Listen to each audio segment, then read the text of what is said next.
할렐루야. 오늘 교회로 부르신 하나님의 영광과 그 이름을 찬양합니다. 오늘 하나님께서 주신 말씀은 에베소서 4장의 말씀입니다. 먼저 에베소서는 사도 바울이 이제 감옥에서 쓴 옥중 서신 중에 한 권이다라는 것을 우리는 볼 수 있습니다. 이 책의 전반적인 내용은 그리스도로 구속함을 받은 그 교회와 성도들이 이제 어떻게 교회로서 살아가야 하는지에 대해서 이제 실천적인 그 권면을 에베소서를 통해서 우리에게 말씀하고 있는 것을 우리는 볼 수 있습니다. 이러한 주제로 우리는 오늘 에베소서의 말씀을 통하여서 하나님이 세우신 교회의 목적과 그 사명에 대해서 함께 살펴보고자 합니다. 우리가 먼저 생각해 봐야 할 것이 있습니다. 그것은 바로 교회란 무엇인가입니다. 사전적인 의미로 교회는 가르칠 교, 또 모일 회라는 한자를 써서요, 진리의 가르침을 받기 위해서 모이는 곳 또는 그렇게 모인 사람들이라는 의미를 가지고 있죠. 그동안의 신앙생활을 하면서 우리는 교회에 대한 여러 가지 모습에 대해서 각자 설명할 수 있습니다. 하지만 우리가 먼저 보게 되어지는 교회가 가지고 있는 본질적인 의미는 바로 공동체라는 사실을 기억해야 할 것입니다. 세상에 많은 공동체들이 존재하고 있는 것처럼 교회도 사람들이 모이고 있는 그 장소의 개념을 가지고 있다는 것을 우리는 볼 수 있는 것입니다.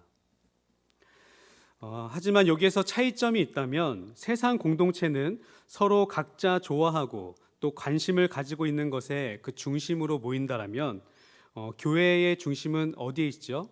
바로 하나님에게 있다라는 사실이 또 세상의 공동체와 교회 공동체가 가지고 있는 큰 차이점으로 우리는 볼 수 있습니다. 즉 교회는 하나님의 부르심을 받은 사람들이 모이는 곳, 그것이 바로 교회다라는 것이죠.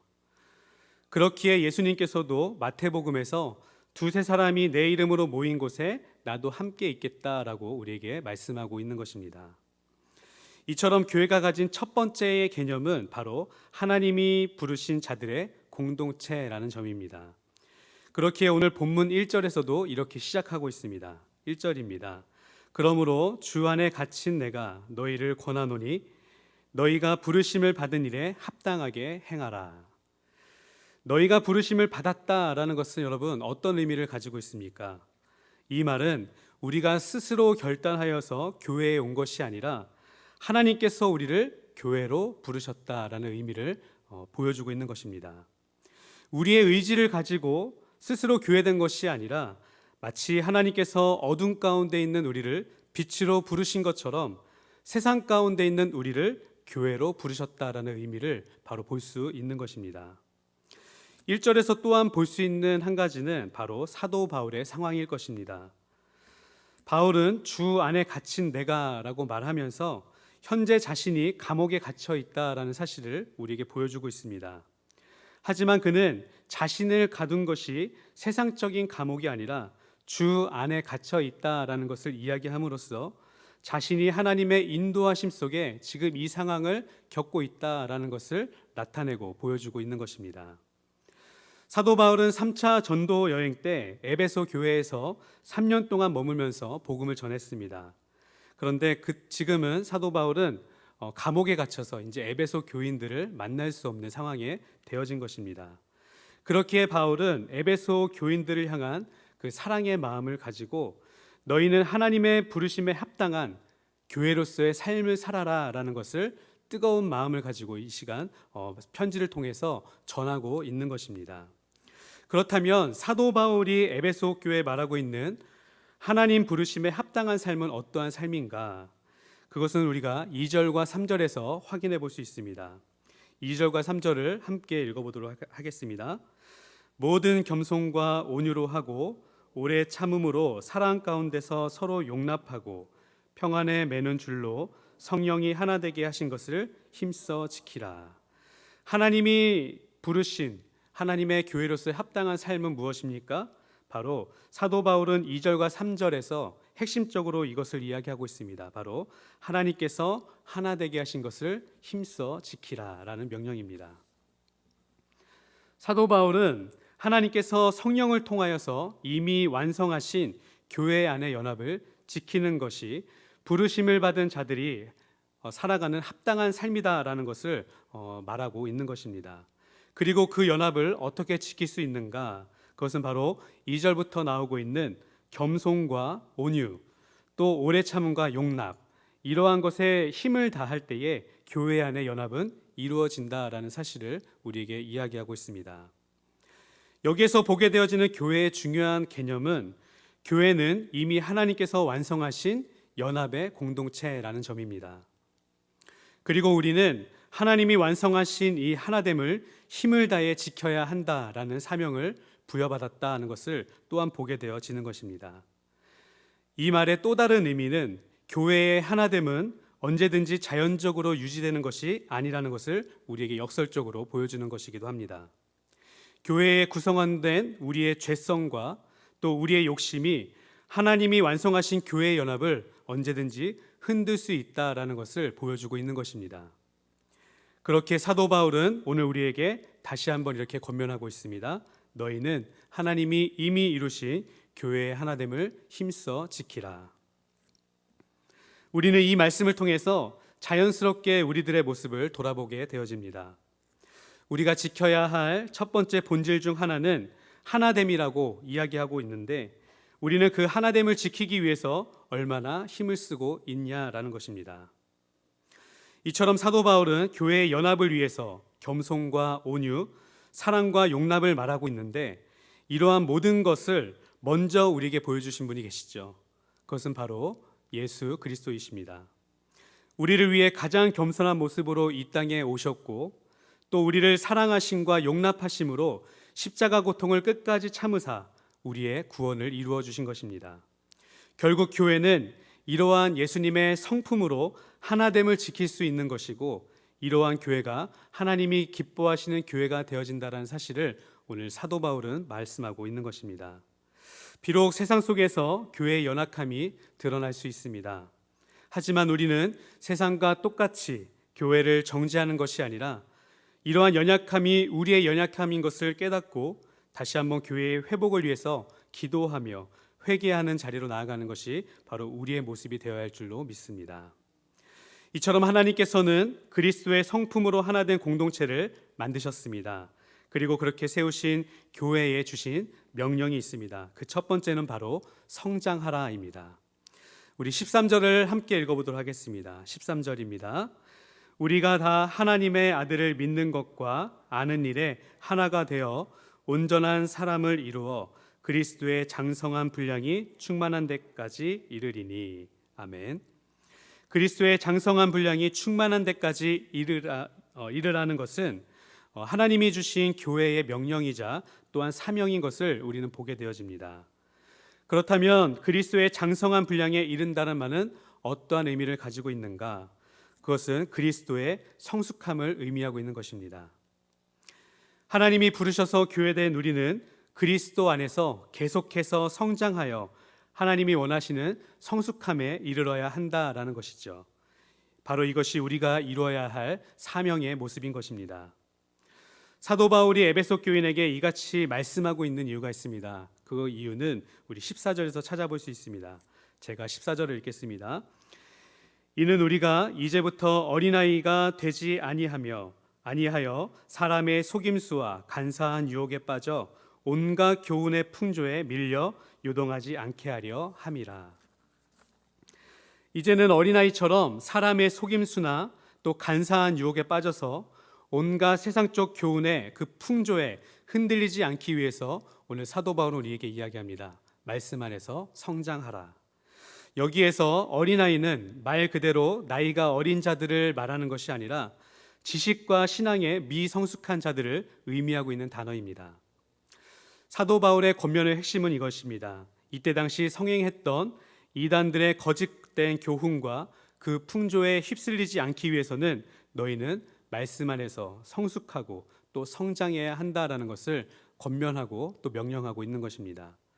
이렇게 어린아이와 같은 그 모습은 우리가 마태복음 13장에서 나오고 있는 예수님의 씨 뿌리는 자의 비유에서도 찾아볼 수 있습니다. 농부가 뿌린 씨가 길가와 돌밭 그리고 가시떨기 위에 떨어진 예수님의 비유의 말씀입니다. 이 비유들 중에서 공통적인 부분은 바로 믿음이 약하여 들은 말씀을 빼앗기게 된다라는 것에 있습니다. 또 한 가지의 공통점은 모두 말씀을 받기는 받지만 그 받은 말씀으로 결단하지 못하여 열매 맺지 못하는 삶이 되어진다라는 공통점을 가지고 있습니다. 그래서 결국 어떻게 되어지죠? 상황에 흔들려 말씀을 잃어버리게 되어지고 결국 열매 없는 삶이 되어지는 것입니다. 이것이 바로 본문에서 말하고 있는 어린아이와 같은 신앙의 미숙한 자들의 모습인 것을 우리는 볼 수 있는 것입니다. 이처럼 어린아이와 같은 자는 세상의 말에 요동하고 또 휩쓸려서 쉽게 하나님이 세우신 그 자리를 포기해버리는 자다라는 것을 우리는 볼 수 있는 것입니다. 분명 하나님이 부르시고 세우신 자리가 있음에도 세상적인 유혹이나 또한 관계의 어려움으로 인하여서 그 자리를 너무나 쉽게 포기해버리는 자, 그것이 바로 어린아이와 같은 신앙인의 자세, 신앙인의 모습이라는 것을 보게 되어지는 것입니다. 처음에는 많은 기도로 준비하며 시작한 사역의 자리, 또 섬김의 자리이지만 마지막에는 한순간의 감정으로 끝나버리는 경우를 우리는 너무나 쉽게 경험하게 되어지는 것입니다. 여러분, 그렇다면 성숙한 성도는 어떻습니까? 성숙한 성도는 그리스도의 장성한 분량에 이른 성숙한 성도가 되어져서 어떠한 세상적 유혹과 또 교훈과 풍조에도 그 중심이 흔들리지 않는 자가 바로 하나님께서 말씀하시는 성숙한 자라는 것을 우리는 볼 수 있습니다. 성경에서는 그를 반석 위에 집을 세운 자다라고도 표현하고 있습니다. 끝까지 하나님이 세우신 자리가 어디인지를 알고 그 자리를 지키는 성도가 바로 그리스도의 장성한 분량에 이르는 성숙한 성도가 되어진다라는 것입니다. 예수님께서는 좋은 밭에 떨어진 씨 비유에 대해서 말씀을 듣고 깨닫는 자니 이는 결실하여 어떤 것은 100배, 어떤 것은 60배, 또 어떤 것은 30배가 됐느니라 라고 말씀하고 있습니다. 우리에게 주어진 하나님의 말씀은 그 크기는 겨자씨와 같을지라도 우리의 믿음 안에 그 말씀이 심겨질 때는 어떻다는 거예요? 100배의 결실을 맺어지게 된다라는 것을 말씀은 이야기하고 있습니다. 즉 하나님의 말씀에 순종하여 주어진 우리 안에 그 은혜는 우리 안에 하나님의 한량없는 풍성한 은혜로 임하게 되어진다라는 것을 보여주고 있는 것입니다. 이처럼 우리를 그리스도의 장성한 분량에 이르게 하는 것은 여러분 무엇입니까? 바로 하나님의 말씀이다라는 것을 우리는 볼 수 있습니다. 오늘 본문 13절에서도 사도 바울은 하나님의 아들을 믿는 일과 또 아는 일에 하나가 되라라고 우리에게 권면하고 있습니다. 즉 그리스도의 성숙의 본질은 어디에 있습니까? 바로 하나님의 아들이신 예수 그리스도를 믿는 것과 아는 것, 오직 이것을 통해서 우리는 성숙함에 이르게 되어진다라는 것을 본문은 말씀하고 있는 것입니다. 사도 바울은 하나님의 부르심 속에 있는 교회가 가져야 할 목표에 대해서 오늘 분명하게 말씀하고 있습니다. 그것은 그리스도의 장성한 분량에 이르라라는 명령입니다. 예수 그리스도의 진리를 아는 일과 믿는 일에 게으르지 말라라고 말씀하고 있는 것입니다. 이것이 오늘 본문을 통해서 우리에게 주어주신 명령이고 또 교회된 우리가 가져야 될 사명이다라는 것을 기억하시기를 바랍니다. 교회의 중심은 하나님의 말씀에 있습니다. 하나님의 말씀은 살아있고 또 활력이 있어 생명의 말씀이기에 그 말씀 안에 거하는 자에게 나타나는 것은 당연한 성장과 성숙함일 것입니다. 어떠한 상황 속에서도 말씀 안에 뿌리를 내려서 요동하지 않는 그 신앙이 바로 성숙한 신앙이라는 것을 기억하시고 하나님이 세우신 자리에서 끝까지 하나님을 바라보며 참고 인내하는 성숙한 그리스도인이 저와 여러분들 되어지기를 소망합니다. 내 감정에 따라 움직이지 않고 오직 하나님의 말씀에 따라서 움직이는 자가 바로 하나님의 성숙을 이루는 자임을 다시 한번 기억하시기를 소망합니다. 마지막으로 본문을 통해서 교회에 주신 하나님의 명령은 바로 그리스도의 몸을 세우라라는 명령입니다. 우리 12절을 함께 읽어보도록 하겠습니다. 12절입니다. 이는 성도를 온전하게 하여 봉사의 일을 하게 하며. 아멘. 하나님께서 교회에 주신 사명은 바로 그리스도의 몸을 세우라라는 명령입니다. 하나님께서 이 사명을 교회에 주시고 또한 이것을 이룰 수 있도록 7절에서는 각 사람에게 그리스도의 선물의 분량대로 주셨다라고 말씀하고 있죠. 여기에서 분량대로 주셨다라는 말의 의미는 성도들 각자마다 가장 알맞은 은사가 무엇인지를 하나님께서 정확하게 측정하시고 그에 적합한 은사와 또 직분을 주셨다라는 것을 나타내는 단어입니다. 즉 하나님께서 부르신 성도들마다 그리스도의 몸을 세우기 위한 정확한 분량의 은사를 나누어 주셨다라는 것이죠.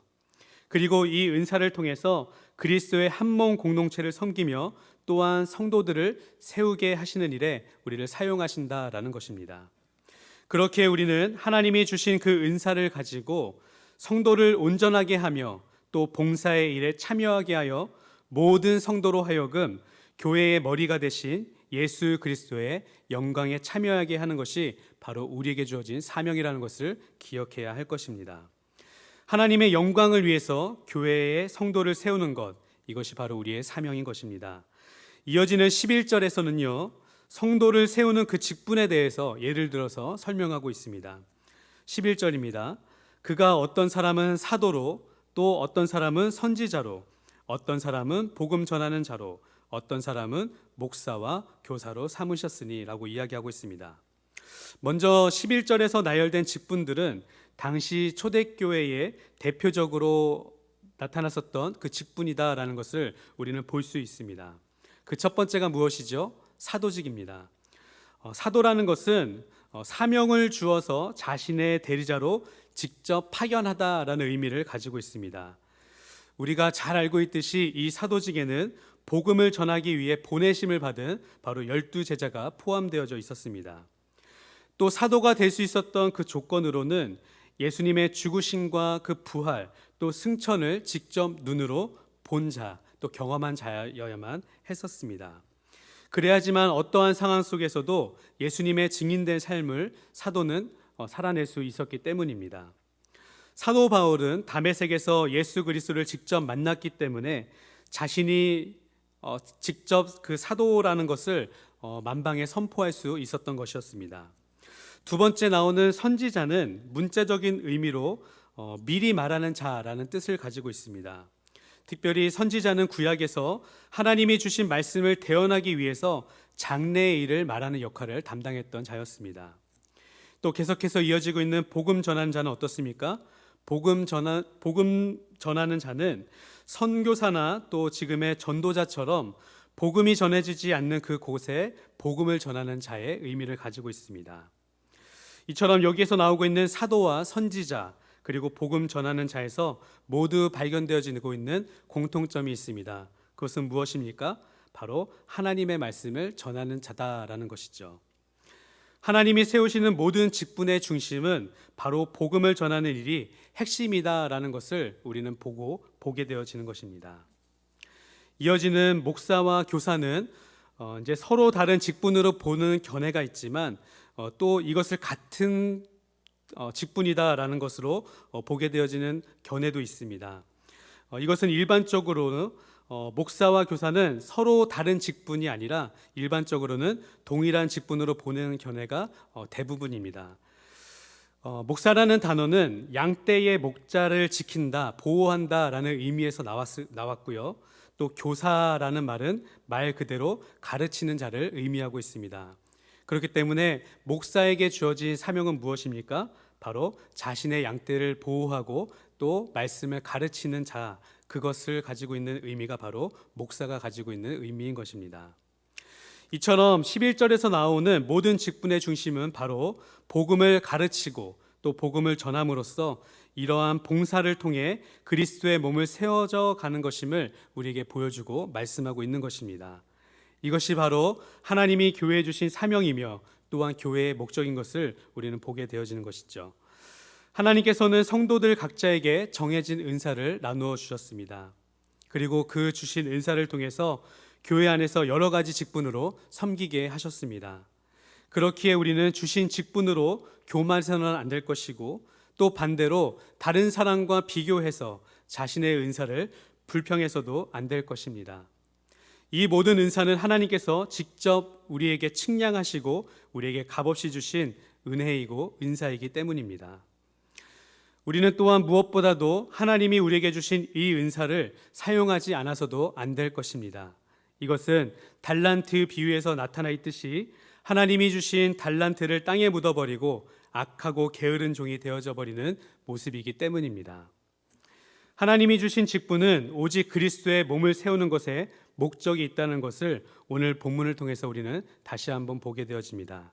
다른 어떠한 목적이 있지 않습니다. 오직 하나님의 영광을 위해, 또 하나님의 몸을 세우는 것이 우리가 교회에서 봉사하고 헌신하는 일이라는 것을 우리는 다시 한번 기억해야 할 것입니다. 우리에게 맡겨진 이 일에 충성을 다하여서 주인의 즐거움에 참여할 수 있는 저와 여러분들 되시기를 다시 한번 소망합니다. 오늘의 말씀을 정리합니다. 우리는 오늘 에베소서의 말씀을 통하여서 하나님께서 세우신 교회의 목적과 사명에 대해서 살펴보았습니다.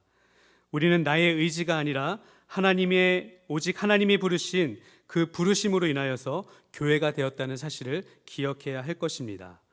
그렇게 교회로 부르신 우리는 하나님이 이미 완성하신 그 하나됨, 그 연합을 지키고 힘써 지켜야 한다라는 것을 다시 한번 기억하시기를 바랍니다. 그리고 우리는 그리스도의 성숙함에 이르기 위해서 또한 힘써야 할 것입니다. 우리가 성숙함에 이르게 되어지는 것은 오직 말씀을 가까이 하여 예수 그리스도를 믿는 것과 아는 것을 통해서 이루어지는 것임을 다시 한번 기억하시고, 무엇보다 우리 교회에게 주신 맥체인 성경 읽기에 우리가 매진하여서 또 성실함을 다하여서 매일 하나님께서 주시는 그 은혜를 말씀을 통하여서 발견하고 또 찾을 수 있어야 할 것입니다. 마지막으로 교회된 우리는 오직 그리스도의 몸을 세우는 것에 힘써야 할 것입니다.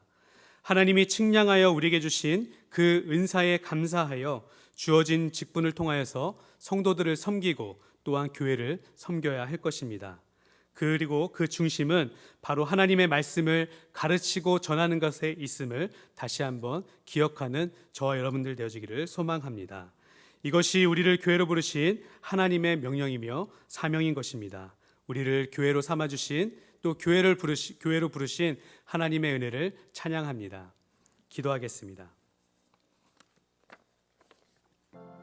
하나님, 가정에서 엄마인데, 가정에서 아빠인데, 하나님, 아이들을 기를 수 있는 지혜와 능력이 부족한 것을 느낍니다.